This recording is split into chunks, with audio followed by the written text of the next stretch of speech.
Hello friends, this is Muskan from EduPlanet. I hope you all are safe and doing fine. आज इस video के through हम restitution of conjugal rights के concept को discuss करेंगे and देखेंगे कि इसके असेंशियल कंपोनेंट्स क्या हैं, असेंशियल एलिमेंट्स क्या हैं, बर्डन ऑफ प्रूफ किसके ऊपर आता है. So here goes the video. Restitution of conjugal rights एक ऐसी रेमेडी है जो हमें सेक्शन 9 हिंदू मैरिज एक्ट से मिलती है. ये कहता है कि जब स्पाउस यानी हस्बैंड या वाइफ अगर वो अपनी सोसाइटी को छोड़ देते हैं, फॉर एग्ज़ाम्पल अगर वाइफ अपना मैट्रिमोनियल होम छोड़ देती है, विड्रॉ कर जाती है अपने हस्बैंड की सोसाइटी से, और हस्बैंड चाहता है कि वो वापस आ जाए और उसके साथ नॉर्मल रिलेशनशिप बिताए, तो हस्बैंड जो पिटिशनर है वो अपनी कॉम्पिटेंट कोर्ट में restitution of conjugal rights under section 9 petition डालता है कि मुझे मेरी वाइफ के साथ अपना रिलेशनशिप कंटिन्यू करना है. इसने विदाउट एनी रीजनेबल कारण, बिना किसी रीज़न से मेरी सोसाइटी को विड्रॉ कर दिया है एंड इसे ऑर्डर करा जाए कि वो अपनी मैट्रिमोनियल होम पर वापस आ जाए. रेस्टिट्यूशन का मतलब होता है कि वापस आना. जो हमारे कॉन्जुगल राइट्स हैं, जो हमारे म्यूचुअल राइट्स है या म्यूचुअल ऑब्लिगेशन है या जो हमारा रिलेशनशिप है उसमें वापस आना. अब हम इस वीडियो में देखेंगे कि रेस्टिट्यूशन ऑफ कॉन्जुगल राइट्स के असेंशियल कंडीशंस या असेंशियल एलिमेंट्स क्या हैं. Main essential condition restitution of conjugal rights की है विड्रॉल फ्रॉम द सोसाइटी. अगर कोई भी स्पाउस अगर विड्रॉल नहीं करेगा, उसके बिना रेस्टिट्यूशन ऑफ कॉन्जुगल राइट्स की पिटीशन फाइल नहीं होती. अगर हमें आरसीआर की रेस्टिट्यूशन ऑफ कॉन्जुगल राइट्स की पिटीशन फाइल करनी है तो उसमें सबसे इम्पॉर्टेंट कारण या सबसे इम्पॉर्टेंट पॉइंट ये होना चाहिए कि रिस्पोंडेंट ने पिटिशनर की सोसाइटी से विड्रॉल कर लिया है, यानी अपना मैट्रिमोनियल होम छोड़ दिया है. और ये विड्रॉल कोई भी कर सकता है, चाहे हस्बैंड हो या वाइफ हो. वो अपने रिलेशनशिप से, दोनों में से कोई भी अपना रिलेशनशिप छोड़कर विड्रॉ करके जा सकता है. अब हम देखते हैं एक्चुअल में विड्रॉल फ्रॉम द सोसाइटी का क्या मतलब है. विड्रॉल फ्रॉम द सोसाइटी का मतलब है कोहैबिटेशन को बंद कर देना, उसे सीज कर देना. यानी एक वॉलेंटरी एक्ट से वो मना कर देती है, रिस्पोंडेंट मना कर देती है या कर देता है कि हमें आपके कोहैबिट नहीं करना है, हमें इकट्ठे नहीं रहना है. या फिर वो साथ रहने से रिफ्यूज़ कर सकती है या मैरिटल इंटरकोर्स से रिफ्यूज़ कर सकते हैं या एक दूसरे को कंपनी या कंफर्ट देने से भी रिफ्यूज़ कर सकते हैं. और इनका मतलब यही है कि वो कॉन्जुगल राइट से छूट रहे हैं, उनको विड्रॉ कर रहे हैं अपने कॉन्जुगल रिलेशनशिप को.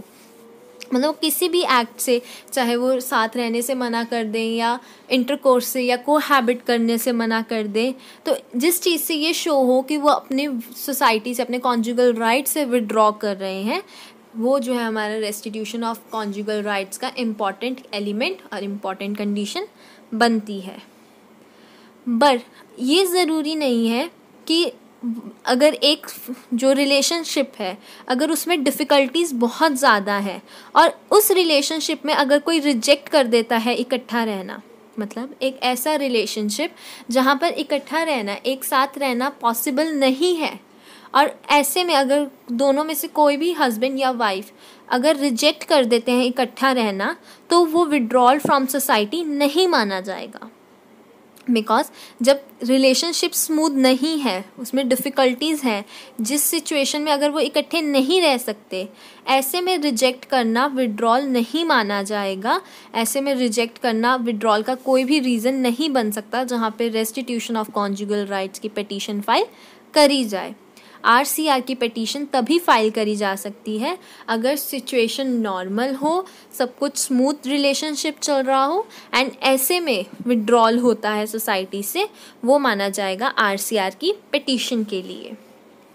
और उसकी आरसीआर की पिटीशन फाइल करने के लिए ज़रूरी नहीं है शो करना कि पार्टीज़ पहले कोहैबिट करती थी बट अब बाद में इन्होंने सीज़ कर दिया है. पिटीशन रेस्टिट्यूशन की वो तब भी मेंटेनेबल होगी अगर कोहैबिटेशन पहले भी नहीं था और बाद में भी नहीं है. ऐसे में एक कंसेप्ट आता है विड्रॉल ऑफ सोसाइटीज़ का, कि उसमें एक एलिमेंट होता है डिजर्शन का। जैसे कि हमने अपनी पिछली वीडियो में, जो हमारी डाइवोर्स की वीडियो थी, उसमें डिजर्शन कंसेप्ट को अच्छे से पढ़ा था। अगर आपने वो वीडियो नहीं देखी तो आप उस वीडियो को ज़रूर देखें एंड आपको डिजर्शन कंसेप्ट समझ आ जाएगा। वही कंसेप्ट डिजर्शन का भी विड्रॉल फ्रॉम सोसाइटी में इक्वली अमाउंट करता है। यानी अगर कपल ने एक दूसरे को डिज़र्ट कर दिया है, एक दूसरे के साथ रहना बंद कर दिया है, तो वो भी इक्वली जो है अमाउंट करेगा कि उन्होंने विड्रॉल करा है एक दूसरे की सोसाइटी से।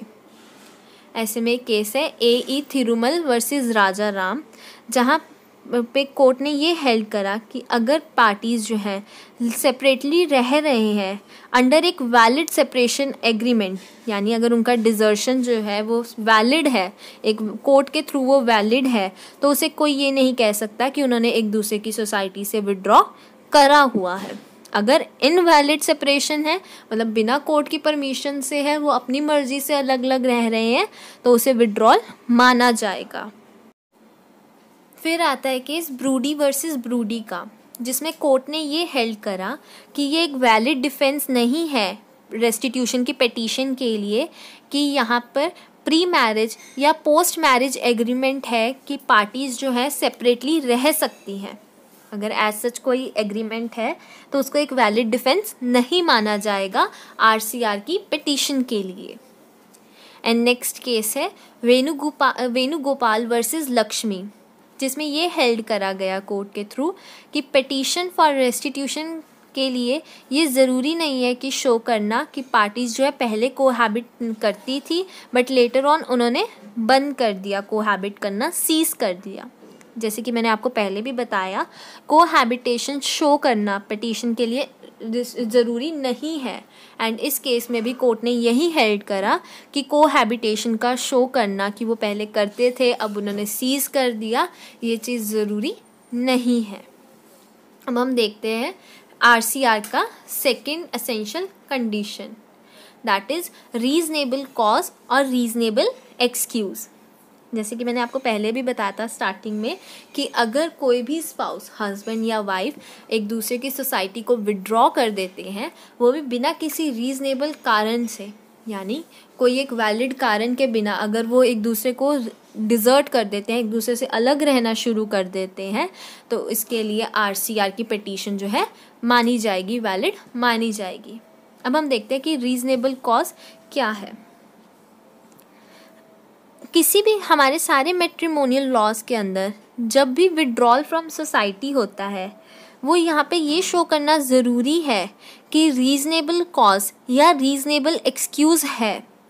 अगर रीज़नेबल कॉज या रीज़नेबल एक्सक्यूज़ है तभी वो जो है RCR की पिटीशन के लिए एक कंप्लीट डिफेंस माना जाएगा। रीज़नेबल एक्सक्यूज़ मतलब कि अगर पार्टी जो रिस्पोंडेंट है वो ये शो कर देती है कि मैंने अगर पिटिशनर की सोसाइटी को विड्रॉ करा है तो मेरे पास उसका एक वैलिड कारण है। फॉर एग्ज़ाम्पल, अगर हस्बैंड को उसकी वाइफ ने डिज़र्ट कर दिया है, उसके साथ रहना बंद कर दिया है और हस्बैंड ने RCR की यानी रेस्टिट्यूशन ऑफ कॉन्जुगल राइट्स की पिटीशन फाइल कर दी है, और ऐसे में अगर वाइफ ये शो कर देती है कि मेरा पति मुझे मारता था, मेरे साथ क्रूएलिटी करता था, तभी मैंने उसके सोसाइटी को विड्रॉ करा है, तो कोर्ट इस कंडीशन में इसे एक वैलिड ग्राउंड मानेगा। और क्योंकि वाइफ के पास एक रीज़नेबल कॉज है, एक रीज़नेबल एक्सक्यूज़ है कि क्यों उसने अपने पति के साथ रहना बंद कर दिया। अगर ऐसा कोई रीज़नेबल कॉज या रीज़नेबल एक्सक्यूज़ नहीं होता है या वाइफ ये नहीं शो कर पाती है कि जो उसका कंडक्ट है, जो उसके हस्बैंड का कंडक्ट है वो ग्रेव है या वेटी है, तो कोर्ट जो है उसे RCR की पिटीशन को जो है उसके अगेंस्ट देगी। और अगर वाइफ ये चीज़ हमें प्रूव कर देती है कि जो उसका कॉज है छोड़ने का वो रीज़नेबल है, एक वैलिड कॉज है, तो जो पिटीशन है वो हस्बैंड के अगेंस्ट जाएगी। इससे रिलेटेड एक केस है लिली अम्मा वर्सेस दिलीप, जिसमें हेल्ड किया गया कि अगर हस्बैंड ट्राई करता है अपनी वाइफ को कि तुम जो है इलिसिट रिलेशनशिप बनाओ उसके फ्रेंड के साथ, उस अकाउंट पे अगर वाइफ अपने हस्बैंड को विड्रॉ कर देती है, उसकी सोसाइटी से विड्रॉ कर देती है, तो उसे एक रीज़नेबल कॉज माना जाएगा। मतलब अगर हस्बैंड ही अपनी वाइफ को परसुएट करता है कि तुम मेरे फ्रेंड के साथ इलिसिट कॉन्टैक्ट्स रखो, रिलेशनशिप रखो, तो ऐसी कंडीशन में एक रीज़नेबल ग्राउंड है, एक रीज़नेबल कॉज है कि वाइफ अपने हस्बैंड को डिजर्ट या उसकी सोसाइटी को विड्रॉ कर सकती है।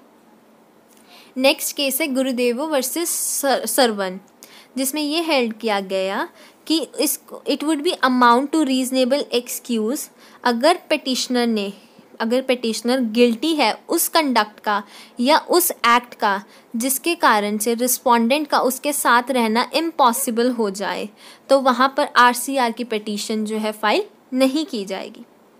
यानी अगर रिस्पोंडेंट ये चीज़ शो कर दे कि पिटिशनर का जो एक्ट है या उसका जो कंडक्ट है वो गिल्टी है, वो इस हद तक गिल्टी है कि रिस्पोंडेंट पिटिशनर के साथ नहीं रह सकती, उनका इकट्ठे रहना इम्पॉसिबल है, ऐसे केस में आरसीआर की जो पिटीशन है वो उसकी डिक्री नहीं मिलती है, उसकी डिक्री हस्बैंड के अगेंस्ट आती है, बिकॉज वाइफ के पास जो रिस्पोंडेंट है उसके पास रीजनेबल एक्सक्यूज़ है। नेक्स्ट केस है साधु सिंह वर्सेस जगदीश का, जिसमें ये कहा गया है कि reasonable excuse is something less than a justification and something more than a mere whim, a fad or brain wave. यानी कि रीजनेबल एक्सक्यूज़ कोई ऐसी चीज़ है जो एक जस्टिफिकेशन से कम है और जस्टिफिकेशन से ऊपर है इस हद तक कि वो एक तरह से विम या फिर ब्रेन वेव है। नेक्स्ट एलिमेंट आरसीआर का है बर्डन ऑफ प्रूफ। जो सेक्शन 9 है हिंदू मैरिज एक्ट का, वो ये कहता है कि बर्डन ऑफ प्रूफ ये शो करने का कि रिस्पोंडेंट ने जो सोसाइटी से विड्रॉल लिया है वो गलत है या वो बिना किसी रीजनेबल एक्सक्यूज़ के है, ये बर्डन जो है पिटिशनर के ऊपर है। पिटिशनर ये चीज़ प्रूव करे कि रिस्पोंडेंट ने जो विड्रॉल करा है वो गलत बेस पे करा है, उसको विड्रॉल नहीं बनता। जब पिटिशनर ये चीज़ प्रूव कर देता है कि रिस्पोंडेंट ने विड्रॉल जो करा है वो गलत करा है, तब रिस्पोंडेंट की ड्यूटी बनती है, उसका ऊपर बर्डन आता है कि वो प्रूव करे कि उसने जो विड्रॉल करा है वो एक रीज़नेबल कॉज या रीज़नेबल एक्सक्यूज़ से करा है। यानी इससे ये हमें पता चलता है कि जो बर्डन ऑफ प्रूफ है वो दोनों पिटिशनर और रिस्पोंडेंट दोनों के ऊपर है। बट सबसे पहले पिटिशनर को ये प्रूव करना है कि जो विड्रॉल है वो गलत हुआ है, बिना किसी कारण से हुआ है, एंड उसके बाद रिस्पोंडेंट ने ये प्रूव करना है कि जो विड्रॉल है वो एक रीजनेबल कॉज से हुआ है। तो ये थे आरसीआर के यानी रेस्टिट्यूशन ऑफ कॉन्जुगल राइट्स के इम्पॉर्टेंट कंडीशन। अब हम एक लास्ट एलिमेंट देखेंगे, that is restitution presupposes valid marriage. यानी रेस्टिट्यूशन का राइट तभी निकलेगा अगर एक वैलिड मैरिज है, यानी एक प्रॉपर रीति रिवाज, प्रॉपर राइट्स एंड सेरेमनीज़ के साथ अगर वैलिड मैरिज हुई है, अगर मैरिज जो है कमेंस हुई है, तभी जो है रेस्टिट्यूशन ऑफ कॉन्जुगल राइट्स की डिक्री पास हो सकती है, अदरवाइज नहीं हो सकती। और अगर वैलिड मैरिज नहीं है तो उसमें से कोई भी जो है रेस्टिट्यूशन की डिक्री नहीं पास होगी। तो ये था हमारा रेस्टिट्यूशन ऑफ कॉन्जुगल राइट्स का कंसेप्ट। आई होप आप सबको ये कंसेप्ट ज़रूर समझ आया हो। If you have any kind of doubt और query, you can comment us in our comment section. Thank you.